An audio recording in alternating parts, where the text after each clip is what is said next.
vo svojom živote ešte som mal takú vec, to horolezectvo, môžem povedať. Horolezectvo, boli sme, takedy, nebol som kto vie, aký horolezec, ale rád som liezol. V Gerlachu, keď sme spadli, rok predtým, než som spadol, sme šli v 5, nás bolo 2 devčatá a 3 chlapci.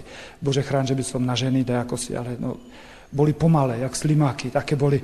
A myslím, pánečku, jak to... A ešte v dvojke, keď sa lezie, ktorí ste horolezci, viete dobre, že urobí štant, otočí a ide perfektne v dvojke. Ale keď ide v trojke, 1, 2, 3, 3 krát, 2-krát pomalšie ideš, hej. A ešte keď sú ženy, no tak to bolo ťažké, ťažké to bolo. A dosť na tom, rok predtým sme tam zostali, na Gerlachu, v takom pláci, že ak už prišla noc, tak náhle si myslím, však my nedojdeme hore, teraz čo? Tak hovorím, musím nájsť nejaký bivak. Odviazal som sa, hovorím, nájdem nejaký, dneska by som to už nespravil. Však čelovku, baterku som si dal. To je strašne zlé s čelovkou. Keď chytíš, myslíš, že to je chyt a ono to je oblína. Vtedy som sa toľko vybal, že som mal vysknuté až k goretu.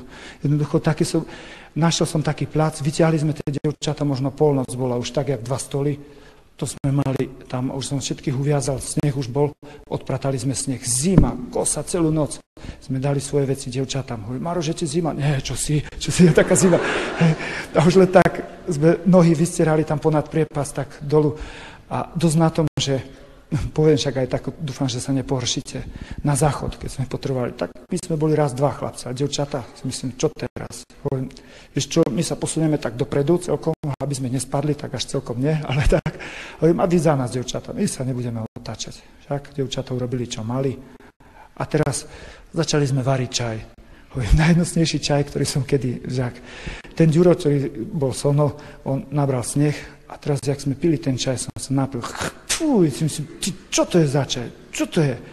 Hovorím, ty počúvaj, skade si bral sneh? To tu stade. Hovorím, a dievčat sa pýtam, ty, a kde ste boli na záchod? No tak tu. To si pre pána Jana. No to bol najhnusnejší čaj. Tak sa ešte stále smejeme z toho, ale dosť na to, o rok sme šli neskôr a vtedy sme boli v trojke. Už sme boli 1 dievča sme mali, 1 chlapec bol aj ja. Ja som bol prvolezec. Prvolezec vždycky urobí štant a potom ide. Keďže som si zrátal čas a si myslím, pánečku, my zase nedojdeme. Zas budeme v noci, nie sme zase pripravení na to. Nič. Nebudem istiť. Pekná gebuzína. Však. Nebudem istiť, keď ste videli teraz ten film Limit Vertical. Videli ste to? Na ten film som bol 2 razy. Také oči, ústa otvorené, telesne postihnutí boli so mnou, nekúkali na film, ale na farára. Ten Limit Vertical, ten začiatok, ten úvod, to bolo presne to, čo sme prežili. Ja som bol prvolezec, bolo obed, krásne nebo, modré nebo. Pískal som si, paráda, Amerika, pánečko som si odplul dolu, pozeral som, jak to ide, parádne.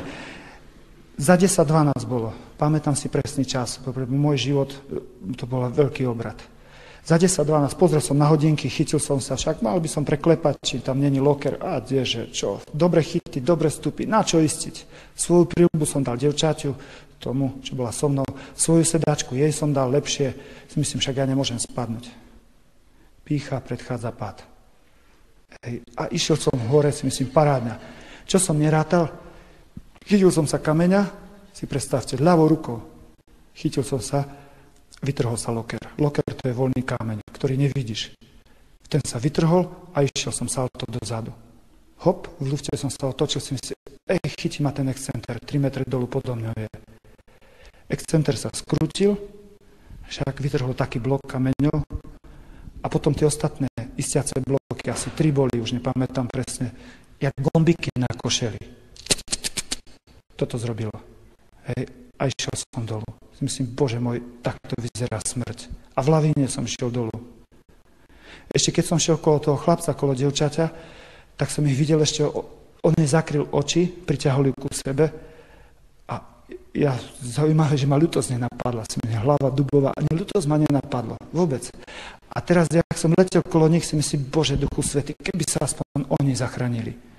No a nakoniec si predstavte, teraz som čakal, teraz sekne lano, teraz dostanem kameň do hlavy, teraz tie hrozné sekundy, zaseklo, prudká bolesť do nohy, lano vydržalo, teraz kameň.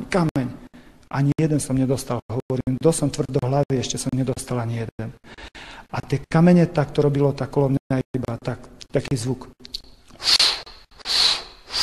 Tie kamene, pozrel som dolu, hej, noha ma hrozne bolela, taký špic bol, to som si narazil, hneď som mal zlomenú nohu, chytil som si však iba do dlani ústa, som sa hanbil fňukať pred tým dievčaťom, však na jednej skobe sme všetci zostali. A ten kamarát, čo bol hore, a on tak plačlivo kričal, žiješ? Pribil tam skobu, som počul zvonivý zvuk, čiže dobre trafil tú skobu, keď tak zvoní, tak ide dobre. Hej, a už som ho nevidel, ani on mňa nevidel, ja som visel dolu pred ním a on znova tak plačlivo, Maroš, žiješ? Oj, žijem, tak čo nič nehovoríš? A ja hanbil som sa pred tým devčaťom fňuka, tak preto som mal ústa iba do toho. Ahoj, vieš čo, rozhombaj ma. Tak ma rozhombal, tak asi 3-4 metre, alebo tak možno 5. Rozhombal ma, som sa zachytil, zrobil som štand tam a potom spustil to dievča. To dievča pustili sme dolu. Myslel som, že ju budeme zachraňovať. Však keď ona ma videla, ja som bol však, jak zapálka, som sa trel okolo tej scény, tak z tej strany ľavej som mal všetko tak obdreté. Tričko, šušťáky, všetko tak krvavé, tu dolu zodreté, hovorím. Vyzeral som hrozne, ale nebolo také hrozné, len noha zlomená. Ahoj, Maroš, čo ti je? Nič, pozri, žmurkám, kývem, všetko v poriadku. Hovorím, a čo ti je? Len noha zlamaná, ale nič, všetko v poriadku. Naozaj, hovorím, naozaj. Potom išiel on, nemohli ma dať dolu, tak išli po horolezcov. 6 horolezci ma dávali 13 hodín dolu. Češi, Pražáci, zakrutili ma do spacáku, zrobili také nositka, s lanom ma zakrutili a tí Pražáci hovoria, my máme takovejhle smet a ty si tady vylihuješ. Mňa bolela hrozne noha, som všetky hviezdy videl, len buchali som, trepali som sa, zahryzol do spacáka, celý spotený. Však dávali ma dolu, o 1 v noci som bol v nemocnici, o 12 som spadol, o 1 v noci v nemocnici a tam nastal obrat v mojom živote. Myslím si, Bože, pre koho som ja vlastne žil? Ako vyzeral môj život? Kone, puška, karate, horolezectvo. Páne, keby som teraz zomrel, ako by to bolo s mojou dušou? Vtedy nastal obrat v mojom živote a si myslím, Bože, keď ty si mi dal toľkokrát ten život, ja ti ho dám naspäť a posvetenie. A budem sa venovať